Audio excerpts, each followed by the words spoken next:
ત્યારે એક સામાન્ય દિવસ જેવી લાગે છે, પરંતુ ભારતના ઇતિહાસમાં આ તારીખ આપણને ઊંડા ઘા યાદ અપાવે છે. હકીકતમાં આ એક એવો દિવસ છે જે દર્શાવે છે કે પ્રદૂષણ ક્યારેક આખા શહેર માટે મૃત્યુનું કારણ બની શકે છે. હા, રાષ્ટ્રીય પ્રદૂષણ નિયંત્રણ દિવસ આપણને તે રાતમાં પાછા લઈ જાય છે જ્યારે ભોપાલની હવા એટલી ઝેરી હતી કે હજારો લોકો તેમની ઊંઘમાં કાયમ માટે મૌન થઈ ગયા. રાષ્ટ્રીય પ્રદૂષણ નિયંત્રણ દિવસનો હેતુ લોકોને સમજાવવાનો છે કે પ્રદૂષણ માત્ર હવાને પ્રદૂષિત કરતું નથી, પરંતુ આપણા જીવન, સ્વાસ્થ્ય અને ભાવિ પેઢીઓ પર પણ ઊંડી અસર કરે છે.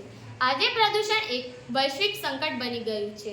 ભારતમાં રાષ્ટ્રીય આરોગ્ય પોર્ટલ મુજબ દર વર્ષે વિશ્વભરમાં આશરે 70 લાખ લોકો ફક્ત વાયુ પ્રદૂષણને કારણે મૃત્યુ પામે છે.